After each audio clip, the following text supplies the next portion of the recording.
galaknya gitu ya, menggunakan kata-kata nggak apa-apa. Ini kan posisinya beliau adalah orang Jawa, nggak apa-apa menggunakan gestur atau nada yang agak medok gitu.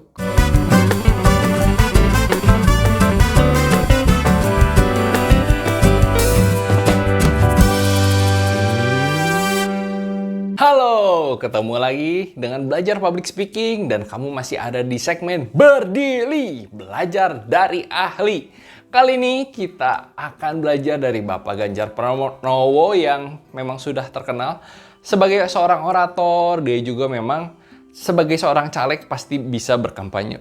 Dan sudah terbukti dia adalah seorang gubernur gitu ya.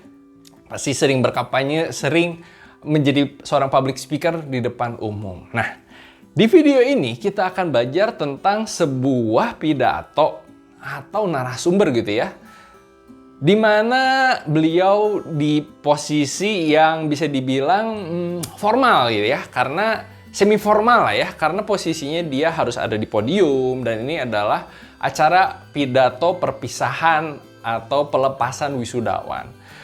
Tanpa perlu lama-lama lagi, kita akan perhatikan videonya ya.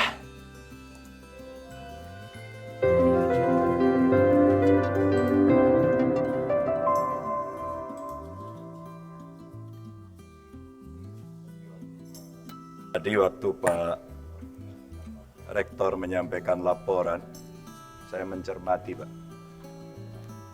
sampai terakhir. Yang pertama prestasi mahasiswa UNAS, yang tadi mendapatkan banyak medali. Dan yang kedua adalah wisudawan terbaik.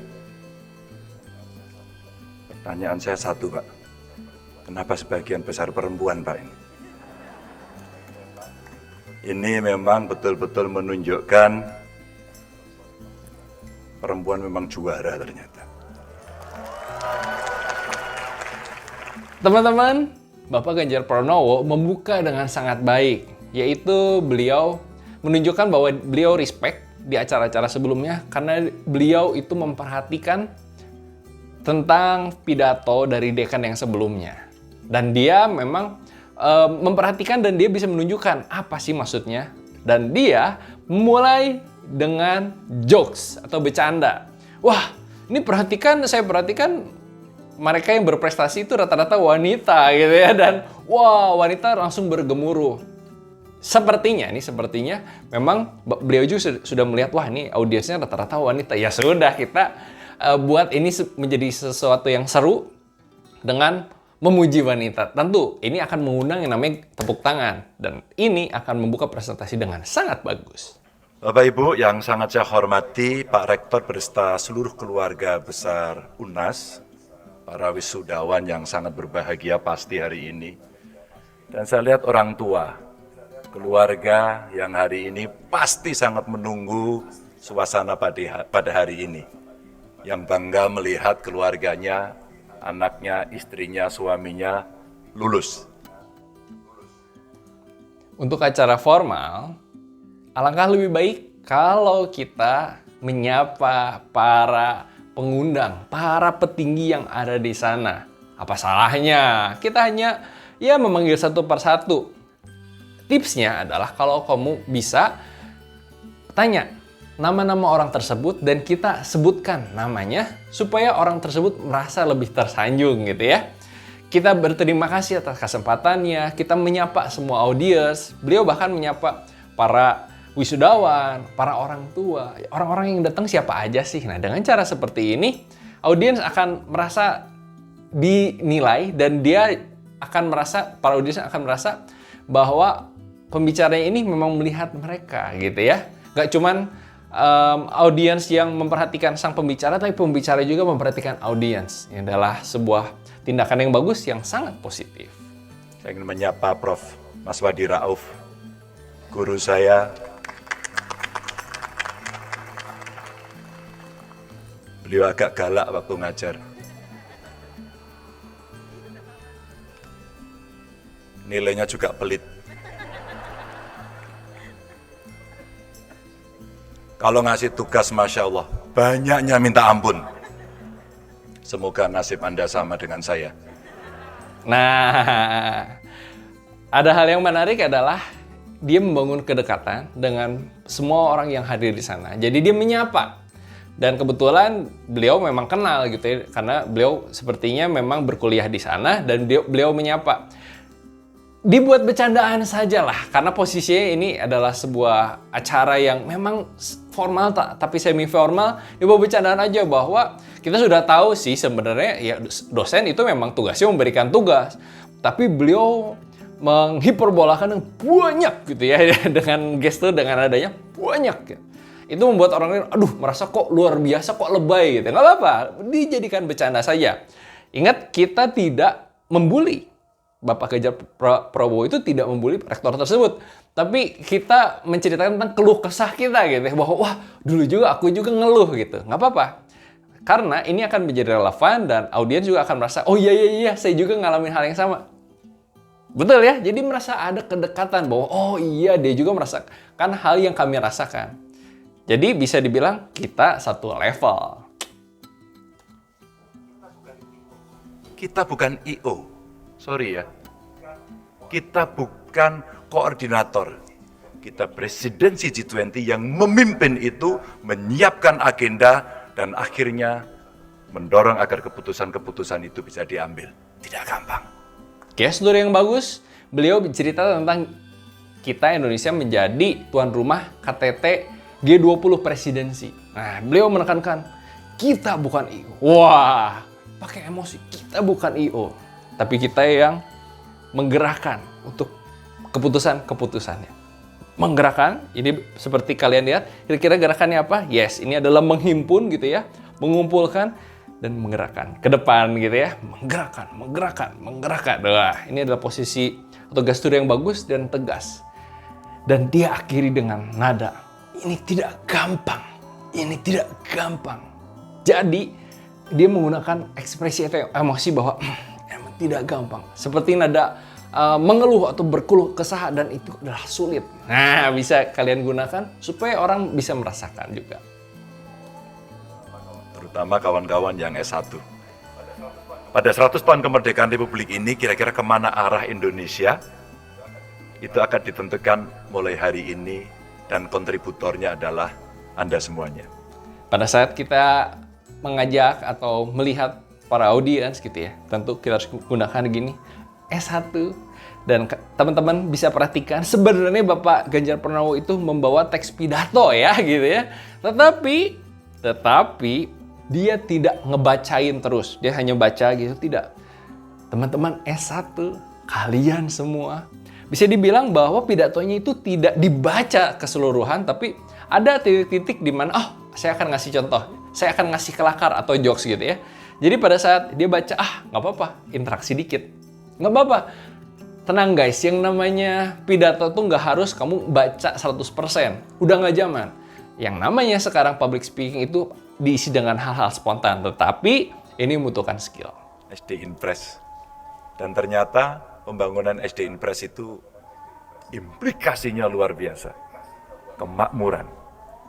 Karena dihajar habis-habisan dengan pendidik dan kebodohan itu betul-betul bisa dientaskan dengan pendidikan. Wah, ada gestur yang menarik juga tentang SD Inpres. Nah, diaplikasikan. Gerakannya seperti ini. Ini adalah sebuah gerakan ketegasan. Kamu bisa sering lihat para pejabat atau para petinggi, menegaskan. Ini adalah sebuah gerakan seperti silat gitu ya.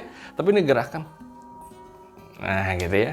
Mengentaskan. Jadi menekan. Posisinya ini menekan kan, bukan kalau ini meningkatkan. Meningkatkan kebodohan dong, ngaco ya. Berarti ke bawah ini menekan kebodohan, mengentaskan kebodohan.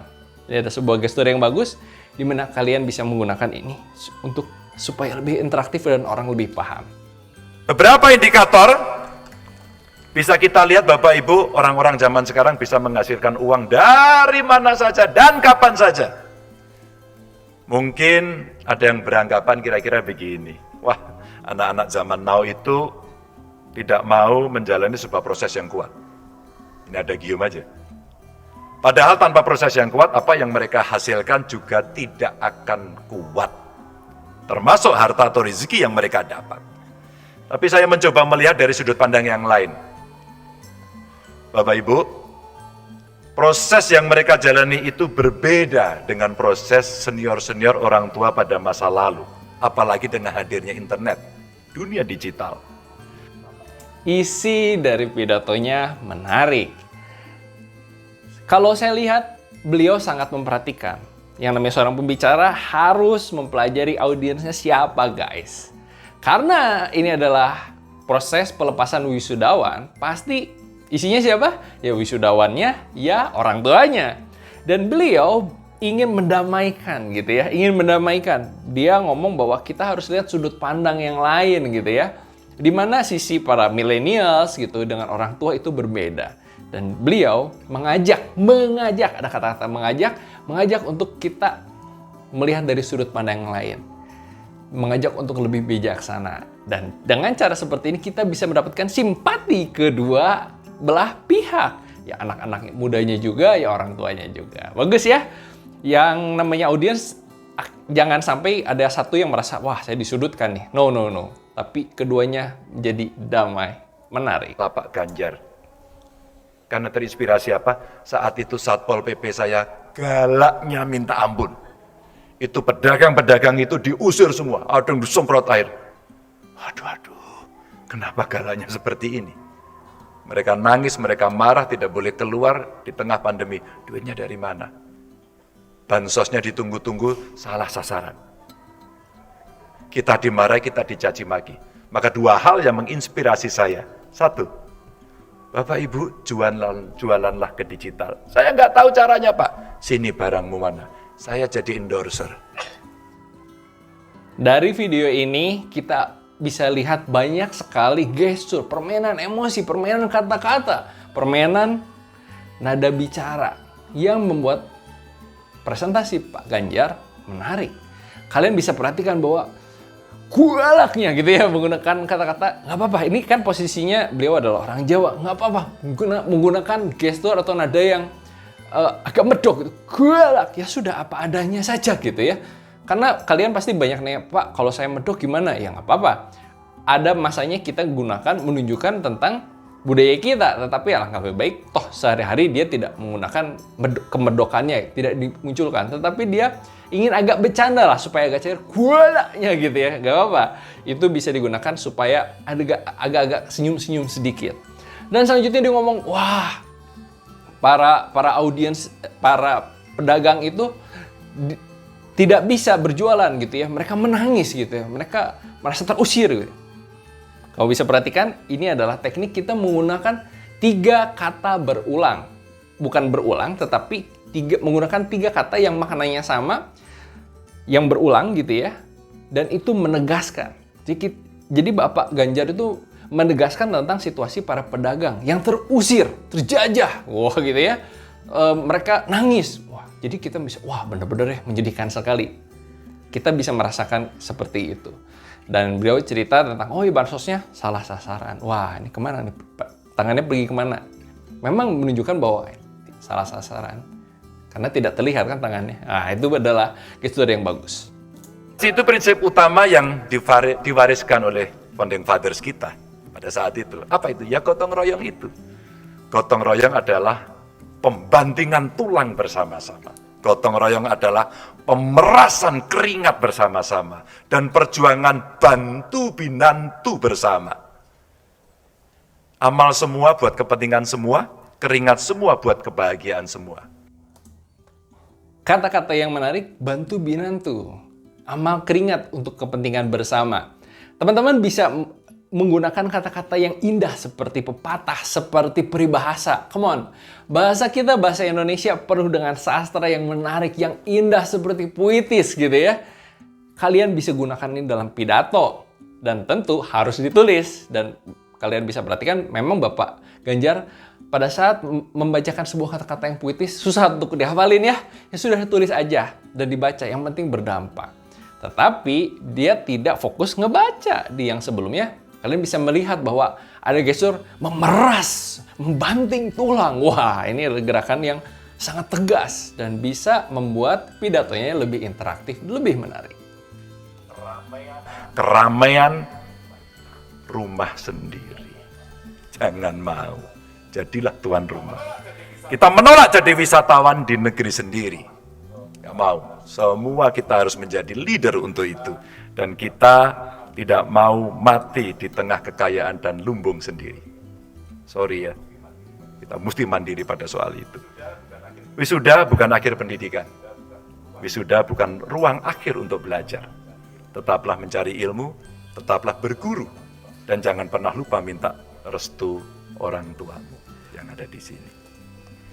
Kamu bisa menggunakan nada yang berbeda untuk menegaskan. Wah, seperti kamu lihat bahwa Pak Ganjar ingin menegaskan bahwa dia marah kalau misalnya kita menjadi wisatawan di negeri kita sendiri. Kamu bisa menggunakan nada yang berbeda. Wah, dengan nada seperti ini kita bisa menunjukkan perbedaan emosi. Dan yang menarik tentu beliau mengajak untuk yuk adik-adik belajar berterima kasih kepada orang tua. Kita membuat kolaborasi, membuat semua orang merasa dianggap di pidato ini. Itu adalah hal yang positif. Teman-teman, tanpa orang tua kita bukan siapa-siapa. Merekalah yang memberikan investasi besar yang tidak ada nilainya. Sungkemlah kepada beliau-beliau. Sukses selalu. Assalamualaikum warahmatullahi wabarakatuh. Teman-teman, kalau kalian perhatikan, Bapak Ganjar Pranowo ini mengajak untuk yuk kalian sungkem kepada orang tua kita. Nah, makanya mendapatkan tepuk tangan yang meriah bahwa sebenarnya hal-hal yang sederhana lah. Ini adalah hal-hal yang kalian bisa gunakan juga bahwa kita menjunjung tinggi kebenaran, menjunjung tinggi etika, menjunjung tinggi hal yang positif. Gak akan pernah ada hal yang salah dan itu justru menunjukkan bahwa kita memiliki etika dan moral yang tinggi, yang baik. Dan akan mendapatkan simpati. Oleh karena itu, orang lain langsung bertepuk tangan. Dan kalian bisa perhatikan bahwa beliau mendapatkan simpati dan tepuk tangan yang meriah. Nah, teman-teman bisa pelajari video-video lain dari Pak Ganjar. Kita lanjutkan videonya ya.